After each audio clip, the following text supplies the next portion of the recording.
We're going to spend the next 30 minutes having a conversation that we will include the audience in about intelligence and biosecurity.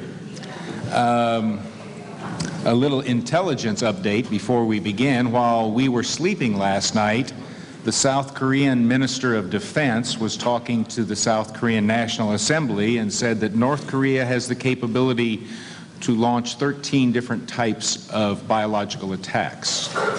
Their pathogens include smallpox, cholera, and typhoid fever. So that's your intelligence brief for today. Good news. We're going to make this very informal today. Two senior intelligence people that agreed to join us. Larry Kerr, most of you know him. He's the senior advisor to the director for the National Proliferation Center within the office of the ODNI. Formerly worked in the White House, worked on Capitol Hill for Senator Orrin Hatch, and also an assistant professor of microbiology and immunology. Full bio is in your handout. And Linda Millis is a senior advisor to the Director of National Intelligence for Private Sector Partnerships in the Office of Director of National Intelligence. Linda has about 3 decades in the intelligence community. She started at a very young age. And she also has a lot of time in the private sector, working at BENS, Business Executives for National Security, the Markle Foundation, and PRTM. I attended a conference at IDA, the Institute for Defense Analysis, back in the summer of 2007 that Brad Roberts hosted. And it was looking at the intelligence community's challenge for biodefense.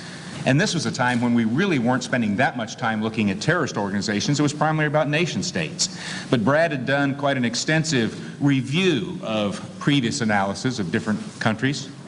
And his conclusion was that in every case, we either grossly overestimated a country's capability for bio-offensive capability, or we grossly underestimated it. So I guess in one perspective, you could say, well, on average, they were about right. But that's not quite good enough for national security. So that's not to take a cheap shot at the intelligence community. This is extremely difficult for the intelligence community to give us valuable information that policymakers can use about something that I can go find dead buffalo on Ted Turner's ranch in Montana to get the anthrax I need and buy the equipment on the internet and put the whole laboratory together in my basement. And yet we expect the intelligence community to provide our policymakers the best sort of information they can have on that. I thought we would begin by something I saw the J2 at Northcom, the Director of Intelligence, do several years ago to an audience of people who don't normally work in the intelligence community every day by going over the 5 sort of divisions within the intelligence community and kind of commenting on them a little bit and then talking about how those play key roles in trying to get this information that our senior policy people need. The first one is the one that most people know about, human intelligence. I think of the people up here, I'm the only one that got the opportunity to do that for 4 years. I was an attaché in an embassy. And remember, part of the training program was they asked us, what's the difference between an attaché and a camel? And that's a camel can work for 7 days without drinking. And, yeah. But that's what human intelligence is. It's not James Bond. It's just out being with the people, and it's usually people who are very experienced in what they do in their level of technology to go out and talk to other folks. Linda spent many years working in SIGINT, signals intelligence, which is what? Oh, well, signals intelligence. That's not an easy answer, but you know, basically, it's communications, radar, and telemetry. Those are basically the 3 subsets of SIGINT. But it's, you know, in these days, it's your email, your texts, and all those kinds of things that go across the airways that we intercept. One of the things I didn't mention about Linda, back in the 1980s, she was one of the few intelligence analysts in this country that was saying the Soviets are cheating on the BWC. And not many people were listening to her. And I don't know, can I ask, I mean, back in those days it was called NSA, no such agency. I don't know if I can even ask, did signals intelligence play a big role in that? Yes. Yeah, I mean, you know, that's part of the, there probably isn't any intelligence question where all the various ends that you talk to play a role. So, yeah, clearly SIGINT played a role, but so did human in those assessments. I don't know whether that's a good thing that you always say that about me, though, about the Soviet thing. Because you could say that was like maybe I wasn't convincing enough. Yeah, well, maybe you weren't. I don't know, but But the issue was there were a few people who were speaking about this a lot, right. And it wasn't until we got the real hard humor when defectors started coming out. That's right. Then there's one that I can never understand, MASINT. MASINT? Yes. Measurements and Signals Intelligence. That's where you actually have a qualitative and quantitative analysis of a signature that is present within a physical sample. So for example, you're trying to measure DNA within blood, or you're trying to find a pathogen within soil. It's the physical measurement versus one of the other collection disciplines that you may talk about, GeoInt, where you're actually observing something. Okay, well, you mentioned GeoInt. Go ahead. So GeoInt is the collection discipline where you're looking at, for example, overhead imagery or image analysis in order to detect whether or not something is consistent with other intelligence sources. For example, if from overhead you are able to see that a city is barricading around its borders, or the military is setting up barriers, you may actually see that and then be able to corroborate with other forms of intelligence what's going on within that foreign city. And then my favorite, OSINT, which it was interesting when I heard the J2 do this at Northcom a couple of years ago. This is the one he didn't mention, which I thought was so unfortunate. There are 500 first responders out there, mostly state and local people. Well, of course, the sexy part of Intel is HUMINT and SIGINT and all that. But he didn't mention OSINT, Open Source Intelligence, where there's a new center now. It's been around for about 4 years. Would you want to talk about that just a minute? Yeah, shortly after the Office of the Director of National Intelligence was created, the Open Source Center was created as one of the tools of collection to actually take advantage of and collect open source information and to compile it in a way that it, again, supports other forms of intelligence. We recognize it to be an incredibly powerful tool in the life sciences, where the vast majority of the information about the sciences is in the open literature. Part of the WMD Commission report, something that Senator Graham has talked about quite a bit and has mentioned at 2 different hearings this year, is about the issue, do we have the number of scientists and people with the technical knowledge in the intelligence community that we need in any of these INTs, and particularly in OSINT? All of the incredible amount of literature is out there in the open source. Do we have the capability today to be looking at that and doing the analysis? We've certainly made significant strides over the past few years to increase the number of life scientists. The first WMD Commission recognized that not only did we have to do a better job of increasing the inherent scientific expertise within the intelligence community, but that we were never, ever going to be able to equal the amount of scientific expertise that resides outside the intelligence community. And so we had to find ways of doing both, increasing internally, but leveraging external, and how to find ways to have our analysts and collectors leverage that expertise. And that's something that Linda and I have been working on now for a few years. You want to talk about your program? Yeah, let me just say kind of in general, the intelligence community is in the information business, okay? You know, we steal it, we analyze it, we disseminate it. And what we have come to realize most recently is that a lot of the information that we need, we don't need to steal. It's available in other places. And so we are trying to find ways to tap into that expertise and to get that information that we don't have to use our intelligence resources to steal. These partnerships with the private sector is one of these programs that we're working on in trying to get intelligence community analysts to partner up with those in the private sector to use them as experts. And there is a biological sciences experts group where it's just kind of a team of folks who are cleared and that intelligence community analysts can go to ask them about some technical question. But that's still a limited program, and those people are cleared and things like that. I'm advocating that a lot of the information is not necessarily classified, and we should be able to reach out to folks in the private sector and partner with them and get the information that they have in a much more open way. How do you feel, people in the private sector, how do they feel about working with the intelligence community? Do you get some in the private sector or universities that say, we don't want to be tied to the intelligence community?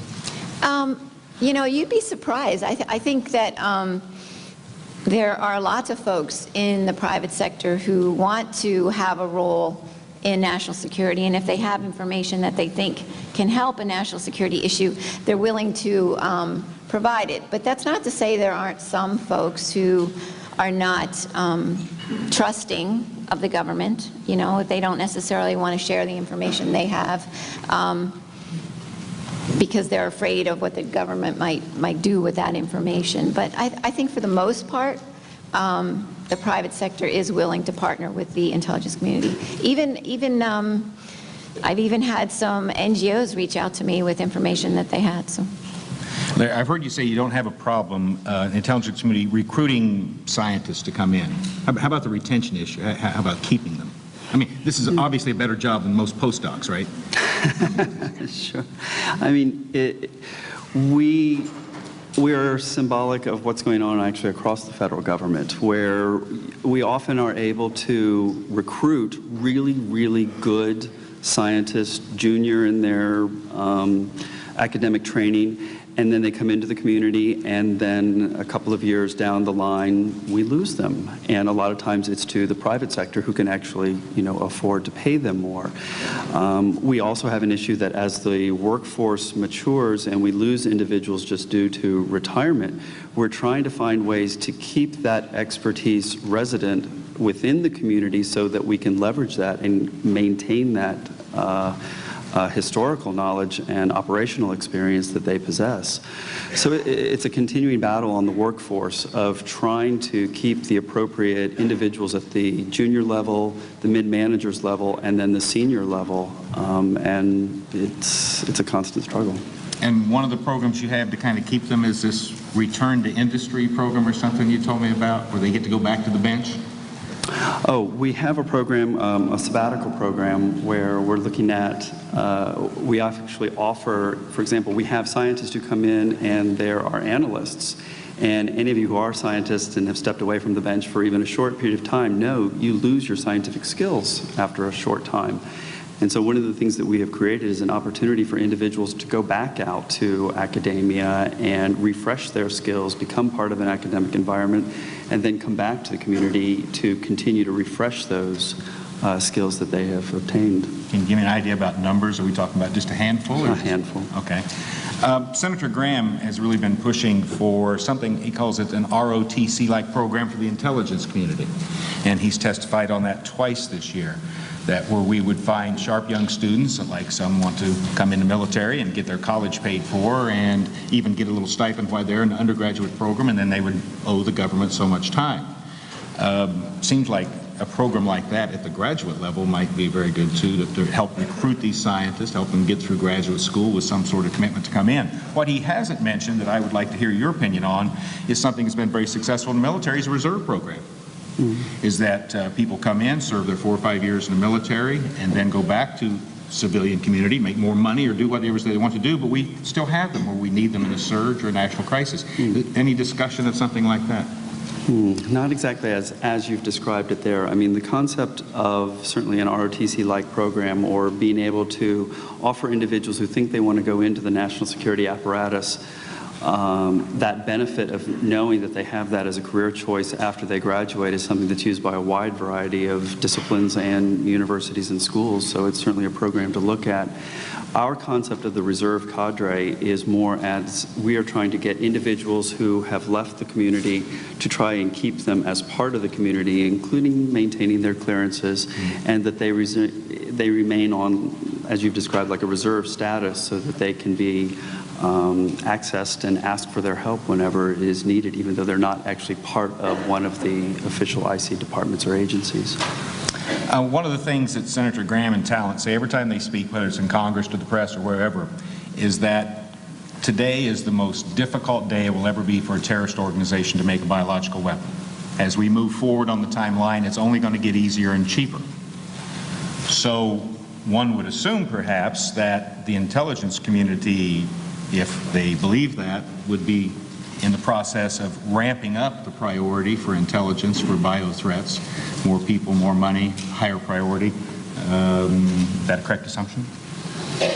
Yeah, I mean, I think if you look at the Director of National Intelligence just recently issued a national intelligence strategy. I guess it was maybe like 2 weeks ago, and clearly, combating weapons of mass destruction to include biological threats is a priority for the intelligence community. Sometimes, though, there is a gap between the priorities and the resources.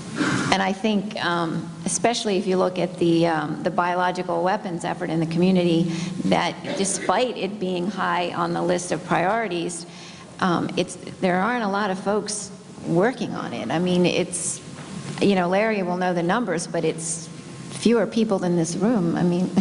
Oh yeah, very easily. So there's a little bit of a disconnect between that. So we need to make some shifts in some resources. In the intelligence community, there are fewer people than in this room working on the bio threat? Easily. Easily. Okay, what the WMD Commission says is the most likely WMD threat.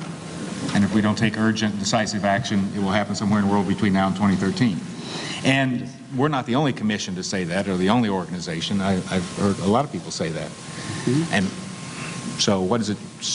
Are we up to 60 billion now for the intelligence community? I know you can't say, but you can smile, or, 50 to 60 billion dollars, and we got less than 150 people maybe working on this threat. I wonder how many we had working on Soviet missiles during the Cold War, or Russian tanks or submarines. I don't know. I'm just asking the question. I'm not trying to put you on the point. I know you don't make these decisions, but it's kind of a concern to me. But if we did have more money, where would you put it for the bio threat? Because we all know it is so difficult. Where do we need more? And you're talking about specifically within the IC or Yes. writ large? Yeah, just IC, yes. Clearly, those of us in the bio IC kind of look at our nuclear colleagues and just drool because of Or cyber. or cyber, or look at the wealth of resources, both in terms of personnel, programs. We do honestly the best that we can with what we have, and we've been fortunate that over the past few years we've grown in our capabilities. But they still are just a small fraction of the overall capability of the whole IC. And you're right, just in terms of sheer numbers, it is a relatively small number of people who are dedicated, focused over a long term to this particular mission. Okay, with that, I said this would be a conversation, so we have 10 minutes left. Any questions for the intelligence community? Somebody could ask Larry, did you know about North Korea's... I won't ask you. Could you go to the microphone, sir? I think they're recording, so we can... I don't know if this works. There it is. I'm Joe Palma. I'm over in the Army at the Surgeon General's office. Quick question. Based on the discussion you all just had, on the resource shortfall when it comes to intelligence, clearly part of the theme of the discussion that we've had here has been on the lack of depth and comprehensiveness of how significant the threat actually is throughout the world. So somehow it strikes me as interesting that there are no intelligence assets against us, and we're complaining to ourselves that we don't know what's going on. That's a great way to frame the question. I mean, that's one of the questions, or that's one of the areas where we are constantly struggling in how do we do what Linda said in terms of disseminate the information that we have. It's fairly easy for us to talk about the strategic threat. We recognize that there are states, non-state actors, and individuals who are seeking to develop biological weapons capabilities. That's the strategic threat. Can I tell you who is going to use them, on what city, where, what the agent is, what the weather conditions? The answer is most likely probably not, and that information probably will not come from us in a time period that is consistent with responding. And so it's that problem between what we are able to articulate strategically versus tactically, and this divide in between the two for why we argue that preparedness and response are such critical measures and programs to have in place. Any comments? No, I think sometimes if, the message is that we can't necessarily prevent it, so we just have to respond and mitigate the damage, so sometimes the resources go there. You know, I mean, if that's the message sometimes that the community is saying, the resources will go there instead of preventing if we believe we can't prevent it, and intelligence tends to be more on that prevention side. That is a bit of a conundrum. We A say, little oh, bit it's of a just, problem, it's just too difficult yeah. for the intelligence community to give us, so let's don't spend any money on it. Yeah, let's just be prepared to respond if we think we can't necessarily stop it. But that's true from, you know. And we're not sitting back on our laurels. I mean, I don't want to say that because, and just, you know, residing in this argument, because if anything, what we're trying to do is reconfigure both the community and then the way in which we interact with the larger life science community within the federal government and outside the federal government in order to position us better to, as David say, predict the puff. We're trying to not only push everything to the left to become better anticipatory, we're actually trying to engage and provide policymakers with options that say, how do you even dissuade someone from ever even thinking about using a biological weapon so that they don't even go down that route? So that's in terms of prevention, how we use our capabilities is providing options both on state and non-state actors' side to keep from ever having to make that decision of someone using a BW capability. Yes, ma'am. Hi, I'm Marcy Rockman with AAAS Fellow with EPA. We had some extensive discussion this morning about the question of insiders in biological labs as being a security issue. I'm wondering if there's any perspective on that from the intelligence community. Let me put a little finer point on that. There's been some people in town saying our greatest threat are scientists in our laboratory. Is that the greatest bio threat we have? I can tell you that certainly from the intelligence standpoint, we would have nothing that argues in that particular direction. Again, we don't have that tactical threat element to talk about. Certainly, if we do have information of that nature, that's when we are able to turn it over to the rest of the federal government who have the entities in either law enforcement or overseas to help us, you know, solve the problem. The problem is what we don't know. And that's the way I have to answer your question, is that there is always, when you have an individual, a group, or a country that truly has the intent to do something, they will find ways around almost any existing mechanism.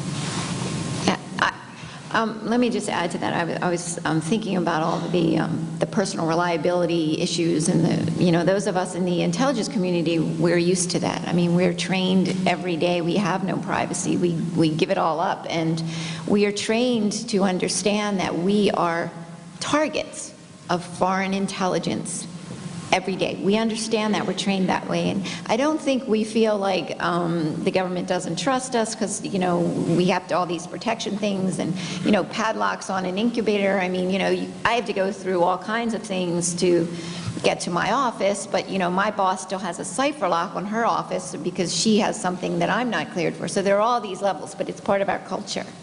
And so I think scientists who now, are entering the world of national security, they just have to think about this, being aware that they may be targets of some foreign intelligence or terrorists to, be recruited to do something that they might not otherwise do. It's just a way for them to be aware of these kinds of things, not that we don't trust that they're going to, attack us. I don't think that's the case. So that culture of safety and security we've been talking about this morning is an issue without any specifics. But there is hard intelligence that there are nation states and non-state actors trying to develop biological weapons programs and have them. We recognize that those three entities, that there are those that are seeking BW capabilities. Okay. Next question? Jerry. Jerry Epstein. One of the interesting things about this field is the number of dichotomies that it poses. Our intelligence community, working in a framework of constitutional rights, draws very clear lines between the United States and the rest of the world. And I love looking at these maps that are put out with a lot of colors on a lot of different countries and a big white space for the United States, because you're not looking there.